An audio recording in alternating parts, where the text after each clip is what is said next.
ಇದು ನಿನ್ನೆ ಇವತ್ತಿಂದಲ್ಲ. ಇವತ್ತು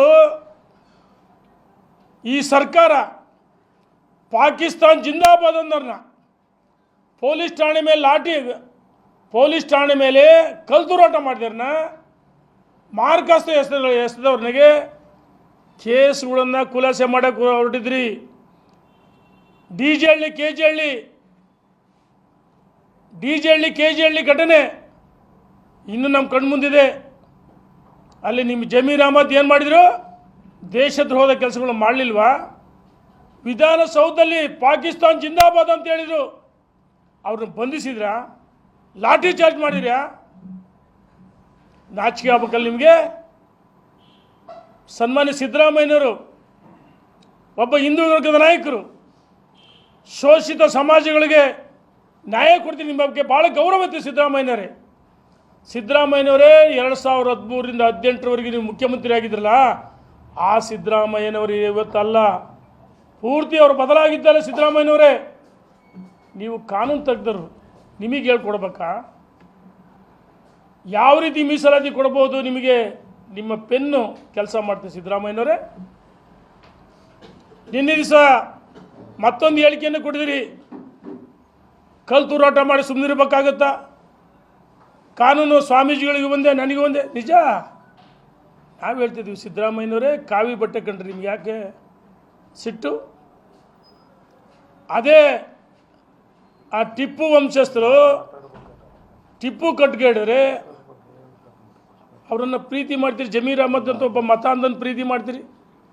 ಇಡೀ ಹಿಂದೂ ಭೂಮಿಯನ್ನು, ಮಠಾಧೀಶ್ವರರ ದೇವಸ್ಥಾನ ಭೂಮಿಯನ್ನು ವಕ್ಫ್ ಬೋರ್ಡು ಭೂ ಕಬಳಿಕೆ ಮಾಡಿಕೊಂಡ್ರೆ ಅದ್ರ ಬಗ್ಗೆ ಮಾತಾಡಲಿಲ್ಲ, ಅದ್ರ ಬಗ್ಗೆ ಖಂಡನೆ ಮಾಡಲಿಲ್ಲ ಸಿದ್ದರಾಮಯ್ಯನವರು. ನೀವು ಯಾವನೇ ಸ್ವಾಮಿ ಸಿದ್ದರಾಮಯ್ಯನವರು ದ್ವಿಮುಖ ನೀತಿ ನಿಮಗೆ?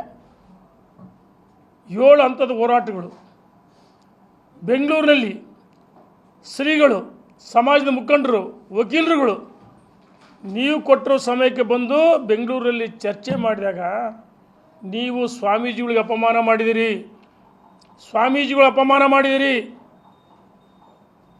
5,000 ಟ್ರ್ಯಾಕ್ಟರ್ ರೈತರು ಬರ್ತೇವೆ ಅಂದಾಗ ಸ್ವಾಮೀಜಿಗಳು ಮನವೊಲಿಸ್ಬೋದಲ್ಲ, ಚರ್ಚೆ ಮಾಡ್ಬೋದಲ್ಲ. ಚರ್ಚೆಯ ಬದಲಾಗಿ ಲಾಠಿ ಚಾರ್ಜ್ ಮಾಡಿದಿರಿ. ಬಹುಶಃ ಎಲ್ಲ ಒಂದು ಕಡೆ ಗೋಲಿಬಾರ್ ಮಾಡಬೇಕಂತ ಪೊಲೀಸ್ ಅಧಿಕಾರಿಗಳು ಸಂಚು ಮಾಡಿದ್ರು. ಭಕ್ತರ ಮೇಲೆ ಅಷ್ಟೇ ಅಲ್ಲ, ಪರಮ ಪೂಜ್ಯರನ್ನ ಮುಗಿಸ್ಬಿಟ್ರೆ ಮೀಸಲಾತಿ ಕೇಳಲ್ಲ ಅಂತೇಳಿ. ಇದು ನಾನು ಇವತ್ತು ಹೇಳ್ತಾ ಇದ್ದೀನಿ, ಮನುಕುಲಕ್ಕೆ ಮಾಡಿದಂಥ ಅಪಮಾನ. ನಾನು ವಿನಂತಿನ ಮಾಡ್ತೀನಿ, ನಾಡಿನ ಕೇವಲ ವೀರಶೈವ ಲಿಂಗಾಯತ ಒಳ ಪಂಗಡ ಸ್ವಾಮೀಜಿಗಳು ಅಷ್ಟೇ ಅಲ್ಲ, ಹಿಂದೂ ವರ್ಗ ಇರ್ಬೋದು, ಪರಿಶಿಷ್ಟ ಜಾತಿ ಪಂಗಡ ಎಲ್ಲ ಸಮಾಜಗಳ ಮಠಾಧೀಶರಲ್ಲಿ ನಾನು ನಮ್ರತೆಯಿಂದ ವಿನಂತಿಯನ್ನು ಮಾಡ್ತೀನಿ. ಇವತ್ತು ಜಯ ಮೃತ್ಯುಂಜಯ ಸ್ವಾಮೀಜಿಗಳ ಮೇಲೆ ಹಲ್ಲೆ ಮಾಡಿದರೆ, ಕಿತ್ತೂರು ರಾಣಿ ಚೆನ್ನಮ್ಮನ ವಂಶಸ್ಥರ ಮೇಲೆ ಹಲ್ಲೆ ಮಾಡಿದರೆ, ನಾವೇನಾದರೂ ಖಂಡಿಸ್ತಾ ಇದ್ದರೆ ನಾಳೆ ನಮ್ಮನೆ ಬುಡುಕು ಬರುತ್ತೆ. ದಯಮಾಡಿ ಎಲ್ಲ ಮಠಾಧೀಶರು ಈ ಘಟನೆಯನ್ನು ಖಂಡಿಸಬೇಕು ಮತ್ತು ಬೆಂಬಲವನ್ನು ಕೊಡಬೇಕು ಅಂತ ವಿನಂತಿ ಮಾಡ್ತೀನಿ. ಪರಮ ಪೂಜ್ಯರು ಇವತ್ತೇನು ಪಂಚಮಶಾಲಿ ಸಮಾಜ, ಗೌಡ ಲಿಂಗಾಯತ, ಮಲೇಗೌಡ, ದೀಕ್ಷಾ ಲಿಂಗಾಯತನ 4 ಜನ ಸೇರಿಸಿ ಹೋರಾಟ ಮಾಡ್ತಾರೆ. ಇದ್ರ ಜೊತೆಗೆ ನಾನು ಪರಮ ಪೂಜ್ಯರಿಗೆ ವಿನಂತಿ ಮಾಡ್ತೀನಿ, ಮುಖಂಡರುಗಳಿಗೆ ವಿನಂತಿ ಮಾಡ್ತೀನಿ. ಇವತ್ತು ವೀರಶೈವ ಲಿಂಗಾಯತರಲ್ಲಿ ಭಾಳಷ್ಟು ಜನ ಹಿಂದುಳಿದ ವರ್ಗ ಸಮಾಜಗಳಿದ್ದಾವೆ. ಸಾಧು ಸದ್ಧರ್ಮ ವೀರಶೈವ ಸಮಾಜ ಇರ್ಬೋದು, ನೊಳಂಬ ವೀರಶೈವ ಲಿಂಗಾಯತ ಇರ್ಬೋದು, ಅಥವಾ ಕುಂಚಿಟಿಗೆ ಸಮಾಜ ಇರ್ಬೋದು, ಜವಳಿ ಇರ್ಬೋದು, ಅಥವಾ ಬಣಜಿಗೆ ಇರ್ಬೋದು, ಕುಂಬಾರ ಇರ್ಬೋದು, ಅನೇಕ ಪಂಗಡಗಳಿದೆ. ಎಲ್ಲ ಒಳ ಪಂಗಡಗಳನ್ನ ಸೇರಿಸಿಕೊಂಡು ಪರಮಪೂಜ್ಯರು ಹೋರಾಟ ಮಾಡೋಕ್ಕೂ ಇವತ್ತು ಸ್ವಾಮೀಜಿಗಳ ಹೋರಾಟಕ್ಕೆ ಸಂಪೂರ್ಣವಾಗಿ ಭಾರತೀಯ ಜನತಾ ಪಾರ್ಟಿ ನಮ್ಮ ರಾಜ್ಯದ ಅಧ್ಯಕ್ಷ ವಿಜೇಂದ್ರ ಅವರು ಪರಮಪೂಜ್ಯರು ಭೇಟಿ ಮಾಡಿ ಆಶೀರ್ವಾದವನ್ನು ಪಡೆದು ಮತ್ತು ಅಧಿವೇಶನದ ಒಳಗೆ ಹೊರಗೆ ಹೋರಾಟ ಮಾಡ್ತೀವಿ ಅಂತೇಳಿ ಈಗಾಗಲೇ ಹೋರಾಟಗಳಾಗಿದೆ. ನಮ್ಮ ಪಕ್ಷ ಸಮಾಜ ಜೊತೆಗೆ ಗುರುಗಳ ಜೊತೆಗೆ ನಾವು ಗಟ್ಟಿಯಾಗಿರ್ತೀವಿ. ಈ ಏನು ದೌರ್ಜನ್ಯ